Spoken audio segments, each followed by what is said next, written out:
Gracias por seguirnos en nuestro canal. Te invitamos a suscribirte, tocar la campanita, darle like y hacer tu comentario. El Señor esté con vosotros. Y con tu espíritu. Del Santo Evangelio de nuestro Señor Jesucristo, según San Juan. Gloria a ti, Señor. En aquel tiempo, Juan se encontraba de nuevo allí con dos de sus discípulos.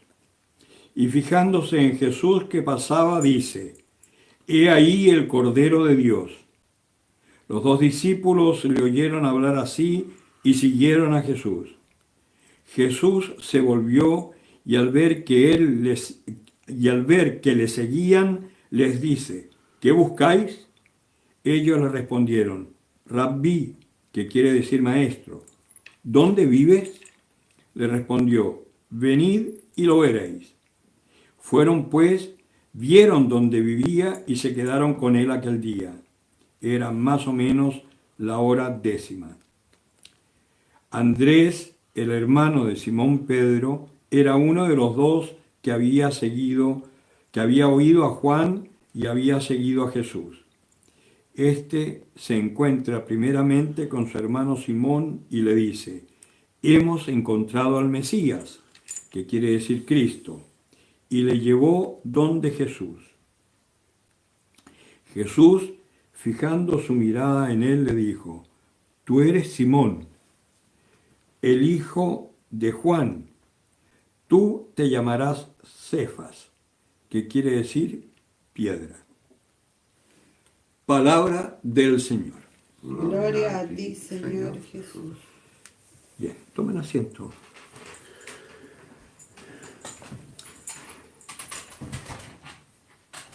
Esta palabra de hoy es una palabra muy especial y que nos ayuda mucho en nuestro camino de fe, sobre todo en este tiempo que estamos viviendo tan difícil y que por lo que se proyecta, el 21 también va a ser largo y pesado como lo fue el 20. No se ven signos por ahora de que la cosa vaya a cambiar. Lo que significa que tenemos que aprender, primero que nada, a escuchar al Señor para poder discernir los signos de los tiempos. Acá ya no se trata de palabras humanas, que los hombres podemos decir muchas cosas. De hecho, en Internet está lleno de palabras humanas que lo único que hacen en realidad es confundir más que ayudar. Por lo tanto, a nosotros, los cristianos especialmente, y ojalá podamos enseñarle así al resto de nuestros hermanos, tenemos que aprender a escuchar al Señor. En esta primera lectura del libro de Samuel, por ejemplo, ahí se veía cómo Samuel, ¿no?, que está, por así decir, sirviendo al profeta, ¿no?, a Elí, al profeta Elí, y está en este aprendizaje, digamos, un poco como acólito nuestro, así como los monaguillos nuestros, ¿no? Está ahí en el templo y duerme al lado y siente esta llamada, pero como no lo conocía, piensa que es su maestro. Pues nosotros también muchas veces nos quedamos pegados escuchando a nuestros maestros. Si somos economistas, a los maestros de economía. Si somos profesores, a nuestros profesores superiores, etc. Pero pocas veces escuchamos a Dios. Y en esta época lo importante es empezar a escuchar a Dios. El Señor nos decía, Dios nos decía, por boca de Jesucristo, el mismísimo Dios hecho hombre, nos decía en algún momento: vosotros que miráis una higuera y cuando veis sus brotes sabéis que viene el verano, ¿por qué no aprendéis a ver los signos de los tiempos? ¿No?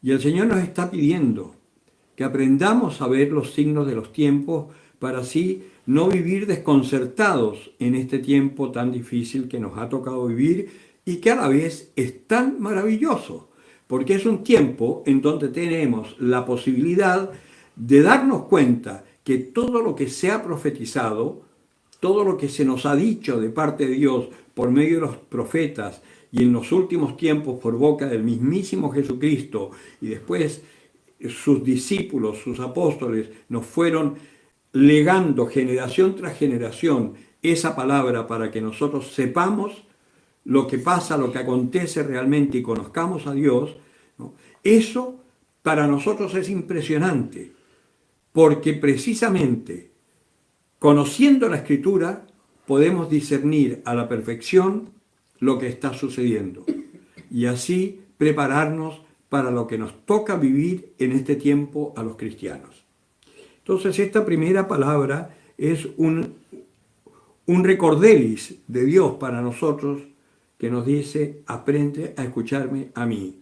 Y nos sucederá lo que le sucedía a Samuel, que todo cuanto él iba viendo y diciendo se fue cumpliendo, porque ya no era su palabra, sino que era la palabra de Dios que él recibía y la transmitía a sus hermanos. Ese es el rol nuestro como profetas. No nos olvidemos nunca que somos un pueblo de sacerdotes, profetas y reyes. Reyes en el sentido que nos mostró el Rey de Reyes, Rey que sirve, no que se sirve de su gente, sino que sirve a su gente, que eso deberían aprenderlo los políticos también, ¿no? Que fueron elegidos para servir al pueblo y no para servirse del pueblo. Pues bien, la palabra de San Pablo en la epístola a los Corintios también es una palabra que es muy interesante porque resulta que toca un tema que hoy es fundamental, ¿no? Y que además tiene mucha relación con las leyes que se están haciendo. Porque la ley del aborto, por ejemplo, no sería en absoluto necesaria. Bueno, no es necesaria en absoluto. El aborto es un asesinato legal de un inocente que no tiene ninguna posibilidad de defensa. Es el crimen más feroz que se puede cometer. Porque a la criatura que se la mata no tiene ninguna posibilidad de escape ni de defensa. Y además se la mata destrozándola con una especie de licuadora que se mete por la vagina de la madre, llega hasta el útero y se destroza eso como si fuese carne molida. Y es un ser humano. Así que eso es lo más horrible que se puede hacer. Pero la ley de aborto se hace ¿por qué? Porque hay fornicación. Si nosotros aprendiéramos lo que es realmente la sexualidad humana, que es santa, que es bendita, si le enseñáramos a nuestros hijos a respetarse unos a otros, no habría fornicación. Precisamente la sexualidad, que es algo sagrado en el ser humano, porque por ahí nos perpetuamos y no solamente como animales o como células, sino que como personas con un criterio, con una capacidad de discernimiento y de creación que no tienen otros seres. Somos únicos. Y precisamente como no somos perros, ¿no? La perra entra en celo y los perritos van detrás, ¿no? Porque es el momento de parearse para seguir multiplicándose. Nosotros no somos perros. Por eso el Señor ha puesto en nosotros este sentido del amor y de la entrega y la pertenencia. Por lo tanto, la sexualidad tiene que estar íntimamente ligada no solo a la procreación, ¿no? Sino que al crecimiento y a la multiplicación, que es muy distinto a henchir la tierra, ¿no?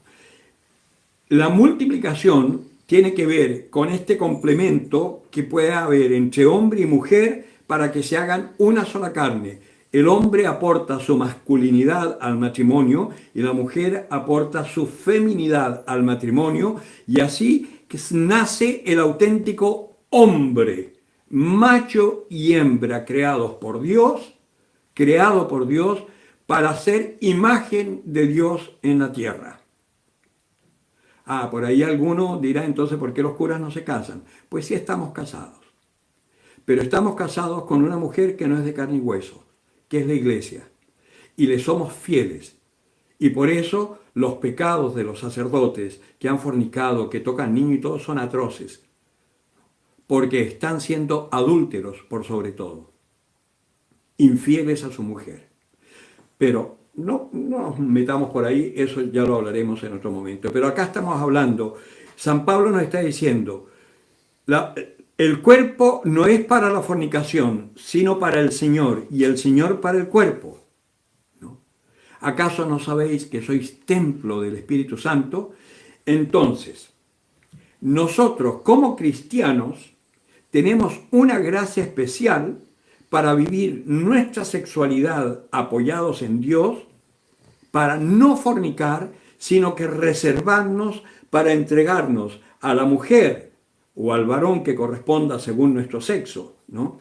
No varón con varón y hembra con hembra, porque eso es una perversión, ¿no?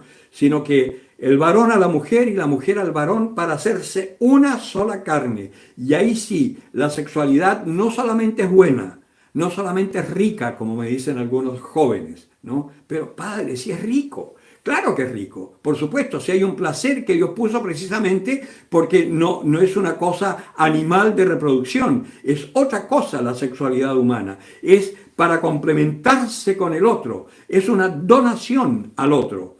Por eso la fornicación es un horror. Y acá San Pablo lo está diciendo clarito, y me encanta que haya salido ahora en los comienzos de este año, a ver si con la pandemia aprendemos a vivir como cristianos, ya que nos toca estar encerraditos, tener tiempo para meditar la palabra de Dios y para conocer nuestra debilidad. Y si vemos que en realidad estamos un poco pervertidos por el mundo y nos cuesta mucho la castidad, pidámosle la gracia a Dios.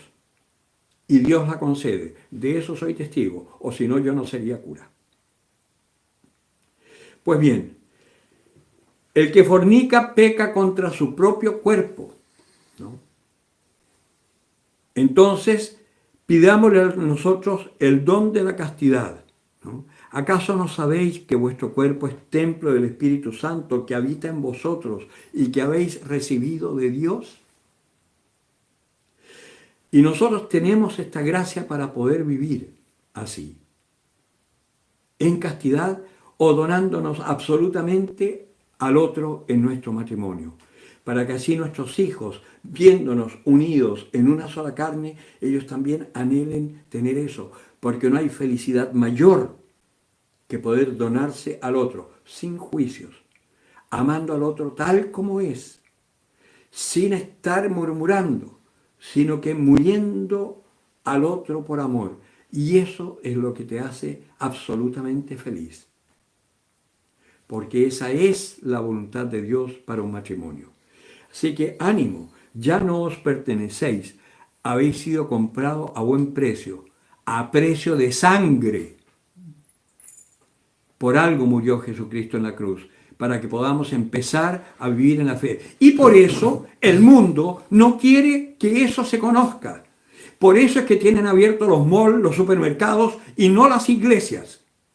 Porque si nosotros los cristianos llegamos a despertar y a darnos cuenta del sentido maravilloso de la vida, no nos vamos a poder quedar callados. Vamos a salir a predicar y el demonio perderá a millones, no por la guerra, sino que porque se convertirán a Jesucristo y empezarán a vivir en la gracia de Dios. Y eso el mundo no lo puede soportar, porque el mundo detesta la creación de Dios. Por eso estamos como estamos. Por eso los que están gobernando desde las sombras están provocando todo el caos y la angustia para así después venir como redentores del mundo para meternos en una esclavitud que es muy difícil salir. Por eso el Señor está hablando. Y fíjense que vemos en el Evangelio algo maravilloso. Juan el Bautista tenía muchos seguidores porque era un hombre muy santo. Sin embargo, él decía, yo soy la voz que clama en el desierto, yo no soy el que esperáis. Yo no soy digno ni siquiera de desatarle las correas de sus sandalias. Y cuando Jesús va pasando y está con sus discípulos, le dice, ahí va el Cordero de Dios. Y no siente ninguna envidia ni ninguna angustia cuando ve que 2 de sus discípulos se van detrás de Cristo. Ahora, cuando le preguntan, ¿dónde vives? Y el Señor le dice, venid y lo veréis, ¿dónde era que vivía Jesús? ¿Se ha dicho en alguna parte dónde es que vivía Jesús? Nunca se ha hablado de una casa fija, desde que dejó a su madre después de la muerte de San José y salió a predicar, nunca más se habló de una casa fija. ¿Dónde vivía Jesús? Donde Dios lo pusiera. Y sobre todo, en la voluntad del Padre. Ellos se quedaron con él ese día. ¿Qué es lo que hicieron ellos? Ver dónde vivía Jesús. ¿Y qué fue lo que vieron? Que Jesús se retiraba a orar y a hablar con su Padre. Y no hacía nada sin que Dios se lo hubiese dicho antes. Habla, Señor, que tu siervo escucha. Eso que decía Samuel, también lo hacía Jesucristo. Y también tenemos que hacerlo nosotros. Y por eso después Andrés, que Andrés es muy especial, ya lo veremos más adelante, que es un contemplativo, trabajólico y que siempre está ayudando, ¿no? y arreglando cosas, ayudando a que se dé todo mucho mejor. Andrés es un personaje muy interesante. Pues bien, va donde su hermano Simón y le dice, hemos encontrado al Mesías, porque se dio cuenta que ahí donde vivía Jesús era donde todos teníamos que vivir, en la voluntad de Dios. Y ahí da lo mismo si tenemos trabajo, si tenemos casa, si tenemos salud, si estamos enfermos, si tenemos dinero, si no tenemos dinero, da lo mismo. En la voluntad de Dios no tienes nada que temer y puedes experimentar la plenitud de la vida eterna aquí en la tierra. Bien, ánimo. El Señor nos está llamando para que le escuchemos y para que vivamos con Él. Y viviendo con Él aprenderemos a hacer lo que tenemos que hacer, para lo cual Dios nos eligió y nos hizo nacer en un hogar cristiano para ser otros Cristos en esta generación, para continuar con la obra de Jesucristo, de Dios, en esta generación. Yo les aseguro que si nos ponemos las pilas, dejamos de mirarnos a nosotros mismos y empezamos a mirar al Señor y buscar su voluntad, este mundo cambia. Y cambia para bien, no para el caos que se viene. Bien, el que tenga oídos para oír, que oiga. Gracias por seguirnos en nuestro canal. Te invitamos a suscribirte, tocar la campanita, darle like y hacer tu comentario.